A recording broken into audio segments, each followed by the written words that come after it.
한 목소리로 봉독하겠습니다.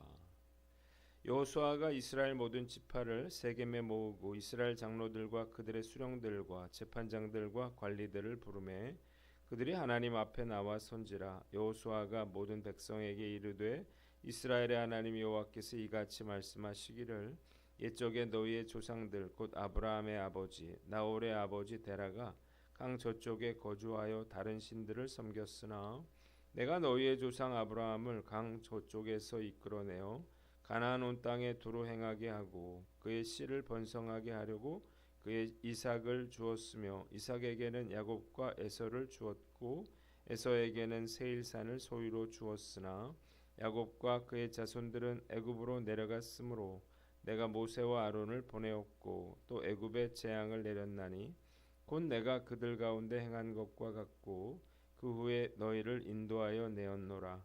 내가 너희의 조상들을 애굽에서 인도하여 내어 바다에 이르게 한즉 애굽 사람들이 병거와 마병을 거느리고 너희의 조상들을 홍해까지 쫓아오므로 너희의 조상들이 나 여호와께 부르짖기로 내가 너희와 애굽 사람들 사이에 흑암을 두고 바다를 이끌어 그들을 덮었나니 내가 애굽에서 행한 일을 너희의 눈이 보았으며 또 너희가 많은 날을 광야에서 거주하였느니라.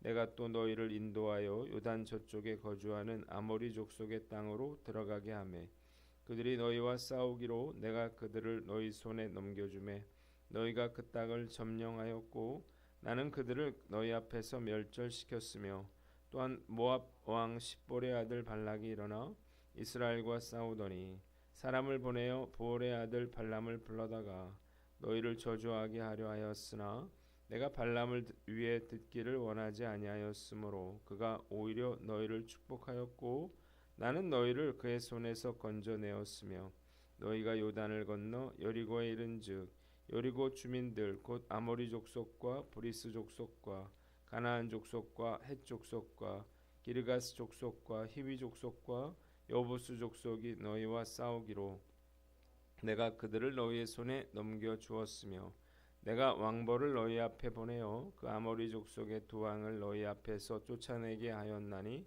너희의 칼이나 너희의 활로서 이같이 한 것이 아니며 내가 또 너희가 수고하지 아니한 땅과 너희가 건설하지 아니한 성읍들을 너희에게 주었더니 너희가 그 가운데에 거주하며 너희는 또 너희가 심지 아니한 포도원과 감람원의 열매를 먹는다 하셨느니라.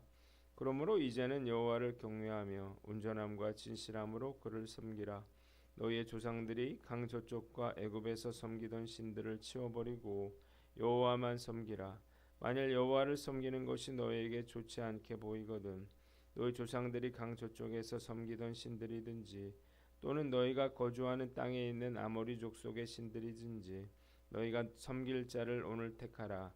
오늘 나와 내 집은 여호와를 섬기겠노라 하니 백성이 대답하여 이르되 우리가 결단코 여호와를 버리고 다른 신들을 섬기기를 하지 아니하오리니 이는 우리 하나님 여호와께서 친히 우리와 우리 조상들을 인도하여 애굽 땅 종 되었던 집에서 올라오게 하시고 우리 목전에서 그 큰 이적들을 행하시고 우리가 행한 모든 일과 우리가 지나온 모든 백성들 중에서 우리를 보호하셨음이며 여호와께서 또 모든 백성들과 이 땅에 거주하던 아모리 족속을 우리 앞에서 쫓아내셨음이라.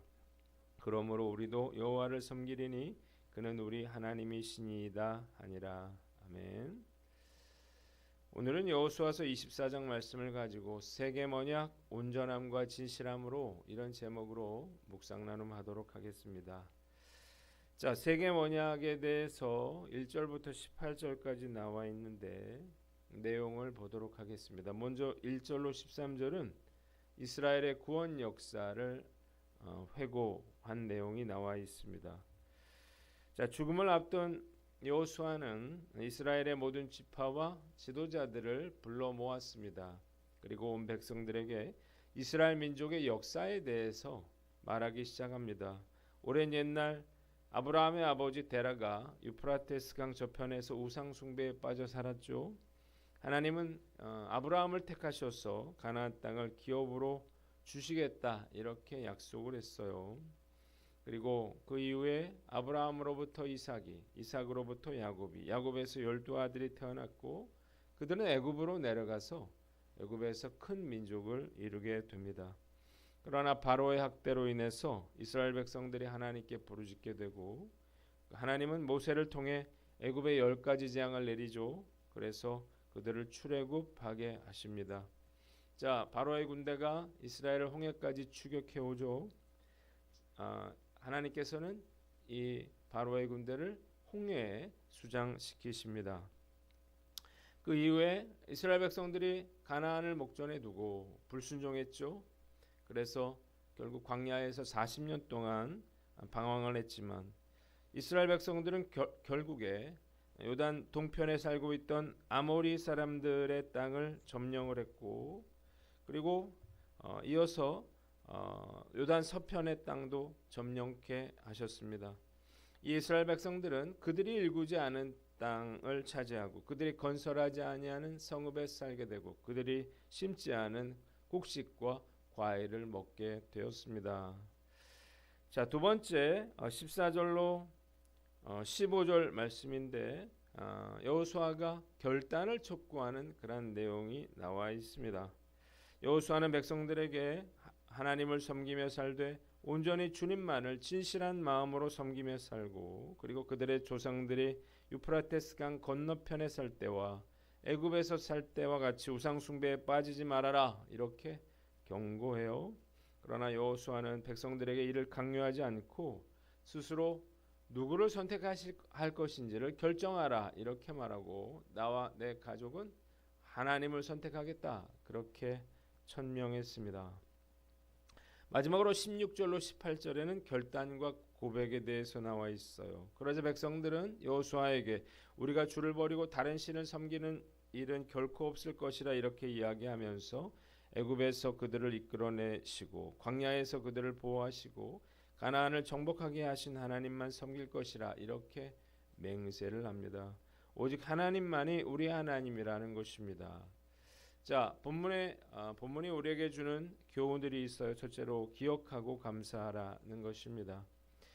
여호수아의 마지막 설교를 묵상을 하면서 정말 이스라엘의 역사가 하나님의 주권과 하나님의 섭리 가운데 이루어졌다는 사실을 깊이 깨닫게 됩니다. 자, 하나님은 이스라엘의 불순종과 불신앙에도 불구하고 아브라함에게 하신 그러한 약속을 지키셨습니다. 그래서 결국 이스라엘 백성들은 가나안 땅을 차지하게 되는 것입니다. 정말 놀라운 일이죠. 임종을 앞둔 여호수아가 이스라엘의 역사에 대해서 쭉 이야기한 이유가 무엇인가요? 이스라엘 백성들이 하나님이 베풀어 주신 그런 하나님의 은혜를 잊지 않고 기억하기를 원했기 때문입니다. 그래서 마지막 유언으로서 하나님이 이스라엘 백성들에게 베풀어 주셨던 그 은혜, 구원에 대해서 말하고 있는 거예요. 이걸 알아야, 기억해야 감사할 수가 있기 때문입니다. 자, 우리가 왜 불평하고 원망을 할까요? 하나님이 우리에게 베풀어 주셨던 그 은혜를 우리가 쉽게 잊어버리기 때문이에요. 인간은 망각의 동물이죠. 받은 것은 즉시 잊어버립니다. 이것을 보고 배은망덕이라고 합니다. 아이들을 한번 보세요. 받은 건 즉시 잊어버려요. 아무리 잘해줘도 늘 불평하고 원망을 합니다. 왜 그래요?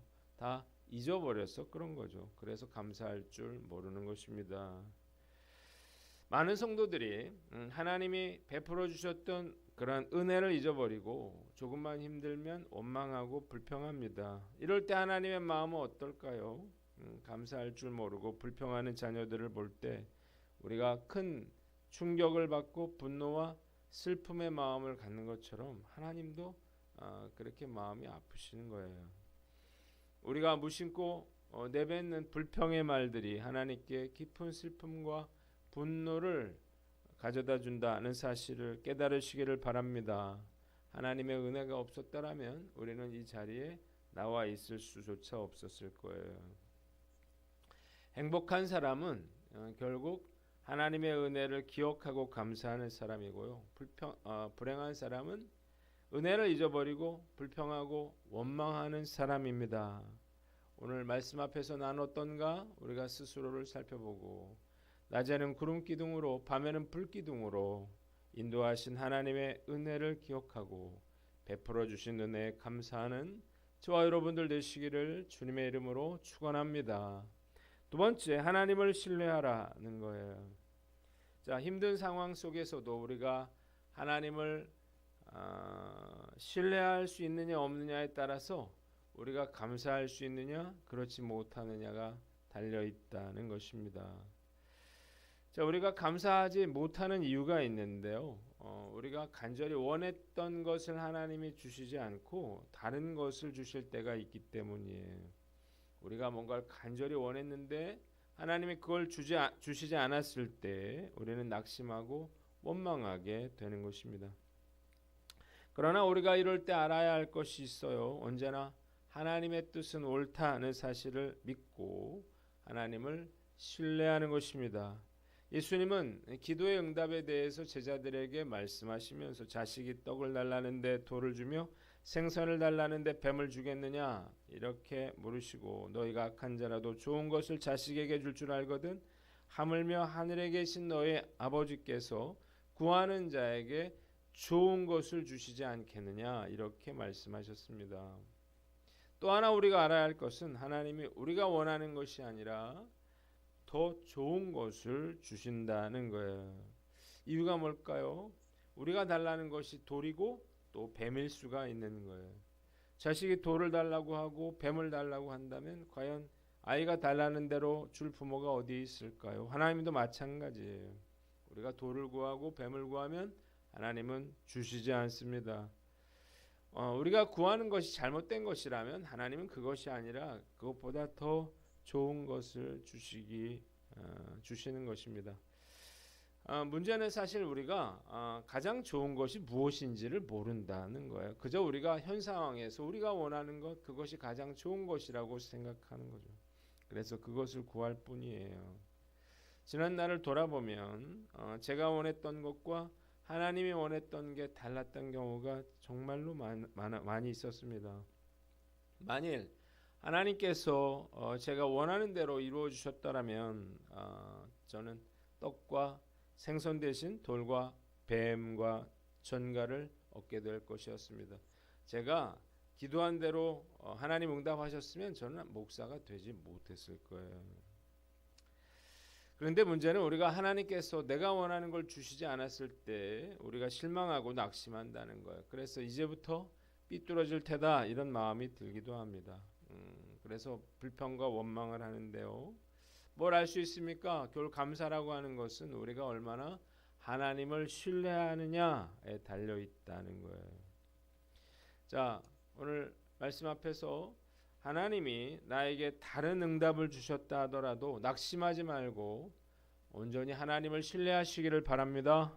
이해되지 않더라도 하나님이 주신 것이 가장 좋은 것이라는 사실을 우리는 믿어야 하는 거예요. 물론 하나님이 떡이라고 주시는데 그것이 내가 보기에는 돌처럼 보일 수가 있습니다. 그럼에도 불구하고 우리는 이것이 가장 좋은 것이라고 하는 그런 믿음을 가져야 하는 것입니다.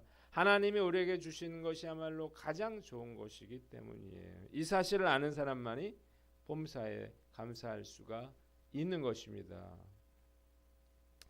자, 골로새서 2장 7절에 믿음에 굳게 서서 감사함을 넘치게 하라 그랬습니다. 형편과 조건이 좋은 사람이 감사하며 사는 게 아니라 믿음이 좋은 사람, 하나님을 신뢰할 줄 아는 사람이 감사하며 사는 것입니다. 그러니까 감사는 환경의 문제가 아니라 결국 믿음의 문제인 거예요. 오늘 내 마음속에 감사가 넘치지 못하는 것은 환경과 여건 때문이 아니라 나의 믿음이 적기 때문이라는 사실을 깨달으시기를 바랍니다. 그래서 우리가 어려움 가운데 있더라도 하나님을 신뢰하고 감사해야 하는 거예요. 이런 사람은 직장을 잃어도 감사할 수 있습니다. 하나님이 더 좋은 직장을 우리에게 주실 것이기 때문이에요. 사업에 어려움이 있어도 감사할 수 있습니다. 전화위복이 되게 하실 것이기 때문이에요. 저의 삶 역시 하나님의 놀라운 그러한 주권과 섭리 아래 이루어졌다는 사실을 깨닫게 됩니다. 하나님은 미련하고 부족한 저를 택하셔서 놀라운 기적을 경험케 하시고 하나님의 사역에 쓰임 받게 해주셨는데요. 정말 감사한 일이 아닐 수 없습니다. 그럼에도 불구하고 조금만 힘들고 어려운 일 생기면요, 불평하고 원망하고 하나님을 의심하고 절망하는데 너무나 부끄럽고 죄송한 마음이 듭니다. 오늘 말씀 앞에서 난 어떤가 스스로를 돌아보고 우리 인생에 베풀어 주신 기적 같은 은혜를 기억하고 하나님께서 행하실 일을 우리가 믿음으로 기대하며 신뢰하는 저와 여러분들 되시기를 주님의 이름으로 축원합니다. 마지막으로 믿음과 축복의 선택을 하라는 것입니다. 자, 여호수아는 뭐라고 했습니까? 우상을 섬기든지 하나님을 섬기든지 너희가 섬길 자를 택하라. 그렇게 백성들에게 요구했어요. 백성들은 어떻게 했습니까? 그들은 오직 우리는 하나님만 섬기겠노라 이렇게 맹세했습니다. 뭘 알 수 있습니까? 하나님과 우상, 생명과 죽음, 축복과 저주의 갈림길에서 우리는 반드시 믿음과 축복과 생명의 길을 선택해야 한다는 것입니다. 여러분, 하나님의 말씀은 너무나 명확합니다. 하나님 말씀에 순종하는 자는 축복을 받는 거고요, 불순종하는 자는 저주를 받는 것입니다. 중간지대는 없습니다. 그렇기 때문에 우리는 매우 신중하게 선택을 해야 하는 거예요. 선택의 결과는 오롯이 내 자신의 책임인 것입니다. 세상적인 선택은 그렇게 중요하지 않습니다. 물론 잘못돼 보이는 선택도 그 나름대로의 의미가 있기 때문이에요. 그러나 하나님의 말씀에 대한 선택은 명확합니다. 축복 아니면 저주인 것입니다. 순종하면 축복을 받지만 불순종하면 저주를 받게 돼 있습니다. 저는 목사로서 선택을 통해서 한 사람의 운명이 바뀌는 것을 수도 없이 보아왔습니다. 복음을 전할 때 거절하는 사람이 있고 받아들여 드리는 사람이 있습니다.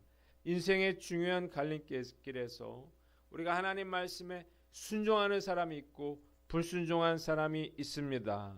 처음에는 차이가 없어 보여요. 그러나 시간이 흐를수록 완전히 다른 결과가 나타나는 거예요.